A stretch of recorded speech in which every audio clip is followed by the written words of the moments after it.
அழகே, இன்று உன் அப்பன் ஒரு அவசர செய்தியை உனக்கு கொண்டு வந்திருக்கின்றேன். இது ஆபத்தாக இருக்கிறது. என் பிள்ளையே, நான் சொல்கின்ற பெயரைக் கொண்ட ஒரு பிள்ளை உன்னுடைய இல்லத்தில் இருக்கின்றதா? இன்று மட்டும் நீ சோதனை செய்து பார்.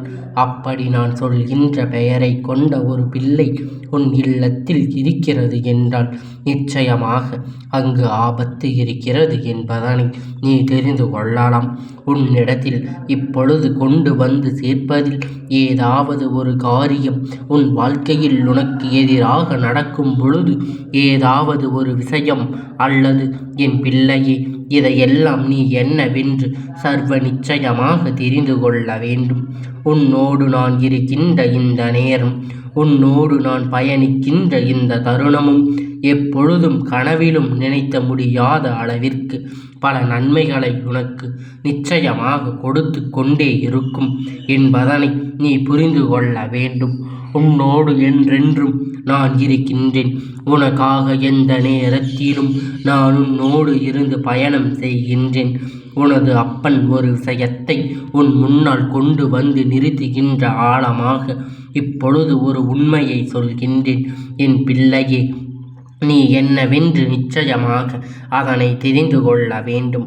உனக்கு நடத்துவதை நீ என்னவென்று புரிந்து கொண்டு நான் எந்த விஷயத்தை எல்லாம் இந்த வாழ்க்கையில் உன்னுடையதாக நான் ஆக்க முயற்சி செய்து கொண்டிருக்கின்றேனோ அதையெல்லாம் என் பிள்ளை நீ சரியாக உணர்ந்துவிட வேண்டும்.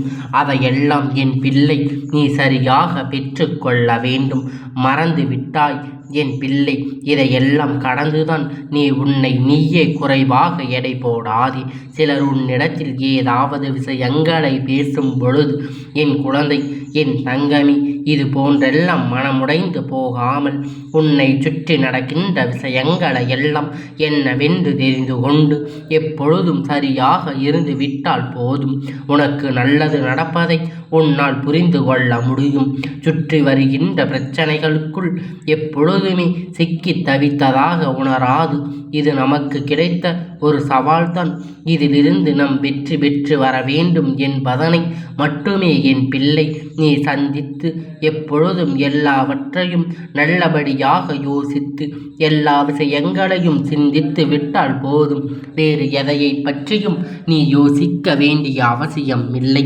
வேறு எந்த விஷயத்தை பற்றியும் நீ சிந்திக்க வேண்டிய அவசியமில்லை. நல்லது உனக்கு நடக்க வேண்டும். எல்லாமும் இந்த வாழ்க்கையில் உனக்கு ஊறிய மகிழ்ச்சியை உன்னிடத்தில் கொண்டு வந்து சேர்க்கும் என்பதனை நீ புரிந்து கொள்ள வேண்டும். என் பிள்ளையே, கண்ணீர் துளிகள் இந்த வாழ்க்கையில் உனக்கு அதிகமாக வருகிறது. வரும்பொழுது அதை அடக்குவதை விட அதற்கு பதிலோடு உன் வாழ்க்கையில் உனக்கு நல்ல பலன்களை கொடுக்கும். கண்ணீர் துளியை சிந்த வேண்டிய இடம் தெய்வத்தின் பாதம். இந்த மனிதர்களிடத்தின் முன்னிலையில் அல்ல. எப்பொழுதும் கண்ணீர் சிந்துவாய் என்று காத்து கொண்டிருக்கின்ற இவர்களுக்கு மத்தியில் அதனை உணர்த்தி கொண்டு உன்னை சுற்றி நடக்கின்ற விஷயங்களை எல்லாம் என்னவென்று தெரிந்து கொண்டு எப்பொழுதும் போல இந்த வாழ்க்கையை நீ நல்லபடியாக வாழ்ந்து கொண்டிருக்க பழகினால் போதும். நான் சொல்கின்ற பெயரில் இருக்கின்ற பிள்ளையால் உன்னுடைய இல்லத்திற்கு ஆபத்து இருக்கிறது என்று சொல்வதை விட உன் இல்லத்தில் இருக்கின்ற ஆபத்தை தவிர்ப்பதற்கு இந்த பெயர் கொண்ட பிள்ளை உன் இல்லத்தில் இருக்கிறது என்றுதான் நான் சொல்ல வேண்டும். அத்தனை உண்மைகளும் உனக்கு புரியாத புதிராக இருக்கும் அல்லவா? என் குழந்தை, வாழ்க்கையில் அடுத்தவருக்கு என்ன கொடுக்கிறது, ஏது கொடுக்கிறது என்றுதான் வாழ்க்கையில் என்ன நடக்கிறது என்பதனை இவர் யோசிக்க மறந்துவிட்டார்கள். தன்னை சுற்றி நடந்த ஒவ்வொரு விஷயங்களையும் தன்னை எந்த அளவிற்கு இந்த வாழ்க்கையில் வேதனைப்படுத்தியது என்பதை மறந்துவிட்டார்கள். தனக்கு வந்த பிரச்சனைகளை எல்லாம் மறந்துவிட்டு அடுத்தவர்களின் வாழ்க்கையில் என்ன நடக்கிறது என்பதில் மட்டுமே இவர்கள் கவனம் இருக்கிறது என்றால் எக்காரணம் கொண்டும் என் பிள்ளை அதை விட்டு விடுங்கள். சூழ்நிலையில் எதையெல்லாம் தாண்டித்தான் இந்த வாழ்க்கை வாழ்ந்தாக வேண்டும் என்ற கட்டாயம் உனக்கு இருக்கும் பொழுது அதையெல்லாம் என்னவென்று உணர்ந்து நீ நிச்சயமாக இந்த வாழ்க்கையை வாழ்ந்திடத்தான் வேண்டும். உன்னோடு நான் இருப்பதும் என்னாலும் உன் வாழ்க்கையில் உனக்கானதாக இருக்க வேண்டும். உன்னோடு நான் இருக்கின்ற எந்த நேரத்திலும் சரியாக பயணிக்க வேண்டும். நான் இருக்கின்ற இந்த நேரத்தில் நான் உன்னோடு வந்து உன்னை பயணத்தில் தொடர்ந்து வரும்பொழுது நீ எந்த நிலையிலும் தடுமாற்றம் அடையக்கூடாது. ஏனென்றால் உன் கரம் பற்றி உன்னை வழி நடத்தி செல்வது தாயாக இருக்கும் பொழுது நீ எந்த நிலையிலும் தடுமாற்றம் அடைந்திடாமல் உன் மனது உனக்கு கொடுக்கின்ற நல்ல விஷயங்களை கூட கொடுக்காமல் விட்டுவிடும் என்பதனை என் குழந்தை நீ எல்லா விஷயத்தையும் நீ சரியாக புரிந்து கொண்டு அதிலிருந்து வருகின்ற மாற்றங்களை எல்லாம் நீ என்னவென்று தெரிந்து கொண்டு எப்பொழுதும் போல மன மகிழ்ச்சியோடு நீ இருக்க பழகினால் போதும். உன்னை தேடி நான் வருவதை சர்வ நிச்சயமாக உன்னால் என்னவென்று புரிந்து கொள்ள முடியும். உன்னோடு நான் இருக்கிறது உனக்கு கொடுக்கின்ற திருப்பங்கள் உன்னால் நிச்சயமாக என்னவென்று தெரிந்து கொள்ள முடியும். எல்லாவற்றையும் கடந்து நீ உனக்கான சந்தர்ப்ப சூழ்நிலைகளை உருவாக்கி கொண்டு நல்லபடியாக வாழ வேண்டும் என்று நினைக்கிறாய். ஆனால் சரியான வெற்றி கொள்ள எப்பொழுதும் தயாரான நிலையில் நடக்கிறது என்பதனை நீ உணர்ந்து கொள்ள வேண்டும். உன்னை தேடி வருகின்ற விஷயங்களை இனி எப்பொழுதும் உன்னை பெருமகிழ்ச்சி படுத்த வேண்டும் என்பதனை நாளை எப்பொழுதும் நீ மறந்துவிடக்கூடாது. இனி என் குழந்தை, இந்த வாழ்க்கையில் கொடுப்பதை எல்லாம் வேதனையாக இருக்க வேண்டிய அவசியமில்லை. உன்னை தேடி வந்து நான் உனக்கு கொடுத்தது போல இனி உன்னை தேடி வந்து நான் அத்தனை விஷயத்தையும் கொடுப்பேன். உன் இல்லத்தில் ஆபத்து இருக்கிறது என்பது நீ அறிந்த விஷயம். உன்னை சுற்றி தீய சக்தி நடமாட்டம் இருக்கிறது என்பதனை நீ அறிந்த விஷயம். நடமாட்டமும் அங்கு இருக்கிறது என்பதனை நீ புரிந்து கொள்ள வேண்டும் என்பதனை நீ உணர்ந்து கொள்ள வேண்டும் அல்லவா? நடமாட்டத்தை நீ உணராவிட்டால் பிறகு இந்த தீய சக்தி எல்லாம் எப்படி அங்கே இருக்க முடியும்? இவர்களை விரட்டி அடிப்பதற்கு என்ன வழி என்று யோசிக்கின்றேன். அந்த வழி என்ன தெரியுமா?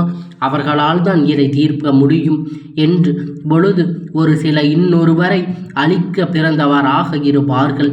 அன்று கேட்டாய் அல்லவா என் பிள்ளையே, தெய்வத்துடைய பெயரை கொண்ட ஒரு குழந்தை உன் இல்லத்தில் இருக்கிறது. அதாவது தெய்வத்தினுடைய பெயரை வைத்து கொண்டு என்னவென்பதை தெய்வத்தின் மீது கொண்ட அன்பினாலும் நீ ஒரு பெயரை அவர்களுக்கு வைத்திருக்கின்றாய்.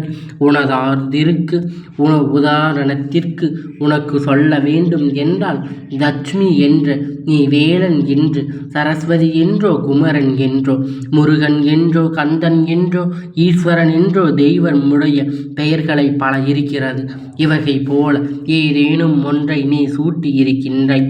அப்படி இல்லை என்றாலும் கூட நேரடியாக தெய்வத்தின் பெயரை சூட்டவில்லை என்றாலும் தெய்வத்தினுடைய வேறு அம்சங்களை பொருந்திய குழந்தை நீ சூட்டியிருக்கின்ற அந்த தெய்வத்தினுடைய அத்தனை அம்சங்களும் உன் குழந்தைக்கு இருக்கிறது என்று அர்த்தம்.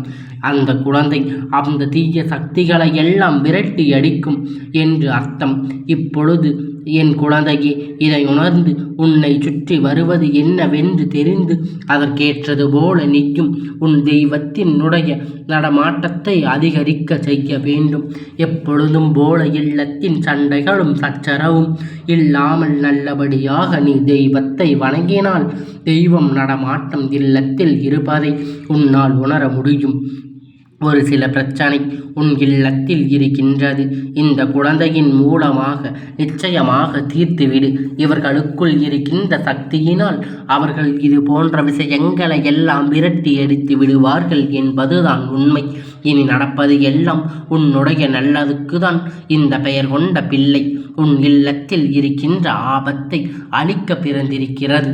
அதாவது பொதுவாகவே ஈசன் ஒருவரை தெய்வன் இந்த உலகத்தில் அளிக்கும் பொருட்டு யார் யாரெல்லாம் என்னென்ன தீமைகளை எல்லாம் செய்கிறார்களோ அவர்களை அழிப்பதற்காக புதிதான ரூபத்தில் தெய்வங்களை அங்கே படைக்க அனுப்பியிருக்கின்றார். அப்படியானால் என் குழந்தை, இந்த வாழ்க்கையில் உன்னுடைய இல்லத்தில் இருக்கின்ற இந்த குழந்தை தெய்வத்தினால் அனுபவிக்கப்பட்டவர்கள் உன் இல்லத்தில் இருக்கின்ற தீய சக்திகள் எப்படி ஒழியும் என்று உனக்கு அப்பன் சொல்கின்றேன். அப்பன் விளையாட்டு காட்டுகிறேன். நேரமெல்லாம் போதாமல் எதனையும் பேசுகிறாய் என்று நினைக்கக்கூடாது. என் குழந்தையே, உன்னுடைய இல்லத்தில் இந்த தெய்வத்தின் பெயரை உச்சரிக்கும் பொழுது, அதாவது முருகன் இங்கே வா என்று அழைக்கும் பொழுது, லட்சுமி இங்கே வா என்று அழைக்கும் பொழுதும் சரி, நீ இவர்கள் பெயரை சொல்லி அழைக்கும் பொழுது அங்கே தெய்வத்தின் சக்தி பெயரை கேட்ட பிறகு அங்கே அதிக சக்திகளாக மாறிவிடுகிறது. அந்த தீய சக்தி இருக்க முடியாமல், அந்த தீய சக்தியினால் அங்கு தங்கி இருக்க முடியாமல், இது ஒருபோதும் முடியாத காரியம், இது என்னவென்று தெரிந்து கொண்டு உன்னுடைய வாழ்க்கையில் என்ன நடக்கிறது என்பதை புரிந்து கொண்டு அதற்கு ஏற்றது போல என் பிள்ளை எப்பொழுதும் இருந்து விட்டால் போதும். அப்பொழுது அந்த தெய்வத்தின் பெயரை எல்லாம் நீ அழைக்கும் பொழுது அந்த தீய சக்தியானதுக்கு பயத்தில் அது இந்த இடத்தை விட்டு வெளியேற வேண்டும், விரைவாக வெளியேற வேண்டும் என்று அவர்கள் வெளியேறி விடுகிறார்கள். என் குழந்தையே, இந்த சூழ்நிலையை புரிந்து கொண்டு எப்பொழுதும் நீயாக இருக்க வேண்டும். உன்னுடைய குடும்பத்தில் இருக்கின்ற தெய்வத்தின் குழந்தை, தெய்வம் ஒன்று என்று சொல்வார்கள். நிச்சயமாக அந்த தெய்வம் உன்னை காக்க வரும் என்பதனை நீ மறந்துவிடாதே என்று என்றென்றும் உன்னோடு இருந்து உனக்கான வெற்றியை நிச்சயமாக கொடுக்கும் என்பதனை நீ மறந்துவிடாதே. எதிர்பாராத சூழ்நிலைகளில் இருந்து இந்த வாழ்க்கையில் உன்னை மீட்டெடுக்கும் உனக்கான நம்பிக்கை என்றென்றும் நிறைவாக கொடுக்க வருகின்றார். இவர்களின் பெயர்களை சொல்லி அழைத்து உன் இல்லத்தின் தெய்வத்தின் சக்தியை எல்லாம் உன் வாழ்க்கையில் மாற்றத்தை காணத்தான் வேண்டும். எல்லாமும் இந்த வாழ்க்கையில் உனக்குத்தான் வேண்டும். என்ன நடந்தாலும் எது வந்தாலும் அதிலிருந்து நீ பெறப்போகின்ற வெற்றியை நீ உறுதியாக ஏற்றுக்கொண்டால் போதும். நடக்கக்கூடிய அத்தனை விஷயங்களும் உனக்கு இந்த வாழ்க்கையில் மிக பெரிய நன்மையை கொடுக்கும் என்பதனை என் குழந்தை நீ நிச்சயமாக உணர்ந்து கொள்வாய். நிச்சயமாக எல்லா சூழ்நிலையும் கடந்து நீ நல்லபடியாக ஒரு வாழ்க்கையை வாழ்ந்து காட்ட வேண்டும். மறந்து விடாதே, புரிந்து கொள். ஆபத்து கொஞ்சம் கொஞ்சமாக உன்னை விட்டு விலக தொடங்கி இருக்கிறது என்பதை நினைத்து நீ சந்தோஷமாக இருந்தால் போதும். என் செல்ல குழந்தையே, உன் அப்பன் எனக்கு என்றும் உன்னோடு நான் இருக்கின்றேன் என்பதை மறந்து விடாதே. என் செல்ல குழந்தைக்கு வேண்டியவற்றை இந்த அப்பன் எப்பொழுதும் உறுதுணையாக இருந்து அதையெல்லாம் செய்து கொண்டு இருக்கின்றேன் என்பதை என் பிள்ளை ஒரு நாளும் நீ மறந்துவிடக்கூடாது. இந்த அப்பனுடைய ஆசீர்வாதங்கள் எப்பொழுதும் உனக்கு முழுமையாக கிடைத்து கொண்டே இருக்கும்.